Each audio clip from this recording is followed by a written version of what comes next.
course feed is an aggregate of all the user-generated interactions and comments happening within your course. When students start commenting on pages, it will display here.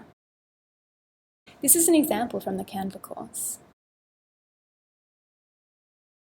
You can see there are comments and interactions displayed here from the different pages within the course. It's a great way to keep up to date with what's happening, to like and comment, and you can also share directly into the course feed via the buttons at the top.